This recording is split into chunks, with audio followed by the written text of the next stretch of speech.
ओम लक्ष्मी नारायण नमो नमः। निर्जला एकादशी का व्रत करने वालों को मिलते हैं पापों से मुक्ति। आप सभी को निर्जला एकादशी की हार्दिक शुभकामना। भगवान विष्णु आप सभी को मोक्ष प्रदान करें। आइए निर्जला एकादशी का व्रत कथा सुनते हैं। हर साल ज्येष्ठ मास के शुक्ल पक्ष की एकादशी तिथि को निर्जला एकादशी का व्रत किया जाता है। इस व्रत में पूरे दिन पानी की एक बूंद भी नहीं पी जाती है। इस दिन निर्जल और निराहार रहकर भगवान विष्णु जी की पूजा अर्चना की जाती है। यदि एकादशी को सूर्योदय से लेकर द्वादशी से सूर्योदय तक जल ग्रहण ना करे तो उसे सारी एकादशियों के व्रत का फल प्राप्त होता है। आइए सुनते हैं निर्जला एकादशी की व्रत कथा के बारे में। शौनक आदि 88,000 ऋषि मुनि बड़ी श्रद्धा से इन एकादशियों की कल्याणकारी व पापनाशक रोचक कथाएं सुनाकर आनंद मग्न हो रहे थे। अब सबने ज्येष्ठ मास के शुक्ल पक्ष की एकादशी की कथा सुनाने की प्रार्थना की। तब सूत जी ने कहा, महर्षि व्यास से एक बार भीमसेन ने कहा, हे पितामह, भ्राता युधिष्ठिर, माता कुंती, द्रौपदी, अर्जुन, नकुल और सहदेव आदि एकादशी के दिन व्रत करते हैं और मुझे भी एकादशी के दिन अन्न खाने को मना करते हैं। मैं उनसे कहता हूँ कि भाई, मैं भक्ति पूर्वक भगवान की पूजा कर सकता हूँ और दान दे सकता हूँ, किंतु मैं भूखा नहीं रह सकता। इस पर महर्षि व्यास ने कहा, हे भीमसेन, वे सही कहते हैं। शास्त्र में वर्णित है कि एकादशी के दिन अन्न नहीं खाना चाहिए। यदि तुम नरक को बुरा और स्वर्ग को अच्छा समझते हो तो प्रत्येक माह की दोनों एकादशियों को अन्न नहीं खाया करो।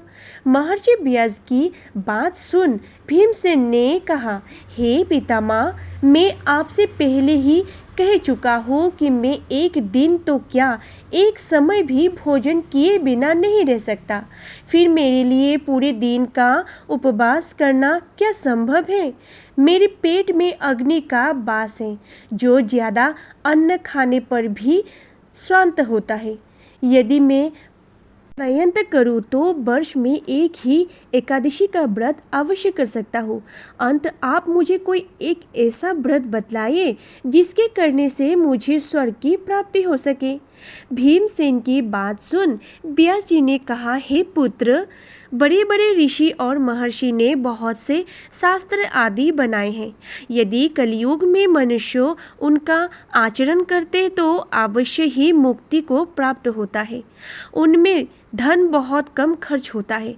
उनमें से जो पुराणों का सार है वो ये है कि मनुष्य को दोनों पक्षों की एकादशियों का व्रत करना चाहिए। इससे उन्हें स्वर्ग की प्राप्ति होती है। महर्षि व्यास ने कहा, हे वायुपुत्र, विषुव संक्रांति और मिथुन संक्रांति के बीच में जो ज्येष्ठ मास की शुक्ल पक्ष की एकादशी आती है उस दिन निर्जला व्रत करना चाहिए। हालांकि इस एकादशी को व्रत का स्नान और आचमन करते समय यदि मुख में जल चला जाए तो इसका कोई दोष नहीं है, लेकिन आचमन में 6 मासों जल से अधिक जल नहीं लेना चाहिए। इस आचमन से शरीर की शुद्धि हो जाती है। आचमन में 6 मासों से अधिक जल मद्यपान के समान है। इस दिन भोजन नहीं करना चाहिए। भोजन करने से व्रत नष्ट हो जाता है।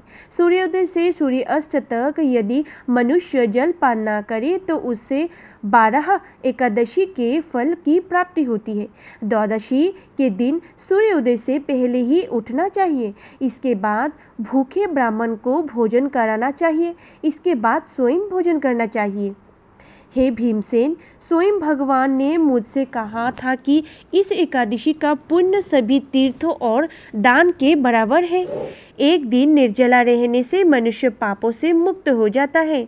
जो मनुष्य निर्जला एकादशी का व्रत करते हैं उन्हें मृत्यु के समय भयानक यमदूत नहीं दिखाई देते, बल्कि भगवान श्री हरि के दूत स्वर्ग से आकर उन्हें पुष्पक विमान पर बिठाकर स्वर्ग को ले जाते हैं।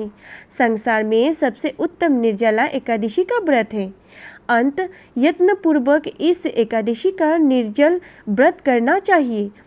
इस दिन ओम नमो भगवते वासुदेवाय इस मंत्र का उच्चारण करना चाहिए। इस दिन गोदान करना चाहिए।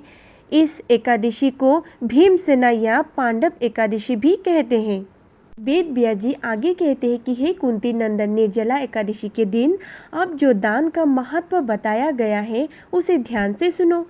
इस दिन जल में विराजमान भगवान विष्णु के पूजन के साथ जलमयी धेनु यानी पानी में खड़ी हुई गरु का दान जरूर करना चाहिए। इसके अलावा अन्य किसी गाय का दान भी कर सकते हैं। इस दिन को ब्राह्मण को भोजन आदि से संतुष्ट करना चाहिए, क्योंकि उनके संतुष्टि होने पर ही भगवान विष्णु मोक्ष की मार्ग खोलते हैं। जो भी मानव भगवान विष्णु की पूजा के साथ ही रात्रि के समय जागरण करते हुए इस निर्जला एकादशी के व्रत को रखता है, वे ना तो केवल स्वयं को अपितु अपने साथ अपनी 100 पीढ़ियों को भी भगवान श्री हरि के परम धाम में पहुंचा देते हैं। निर्जला एकादशी के दिन दान का भी बहुत महत्व होता है। इस दिन अन्न के साथ वस्त्र, गाय, जल, आसन, कमंडल व छाता आदि दान करनी चाहिए। जो भी व्यक्ति ब्राह्मण को जूते दान में देते हैं वो सोने के विमान पर बैठकर स्वर्ग लोक पहुंचता है। भीम ज्येष्ठ मास के शुक्ल पक्ष की इस निर्जला एकादशी व्रत करता है वो मनुष्य भगवान श्री हरि के पास पहुंचकर हर्ष का अनुभव करता है। इस तरह से जो भी पूरे मन से पाप को नाश करने वाले इस एकादशी के व्रत को करते हैं वही सभी पापों से मुक्त होकर आनंद को प्राप्त होता है। वेद व्यास जी से यह वचन सुनकर पांडुपुत्र भीम ने भी इस शुभ एकादशी के व्रत को रखना शुरू कर दिया। एकादशी की कथा समाप्त हुई। प्रेम से बोलिए विष्णु भगवान की जय।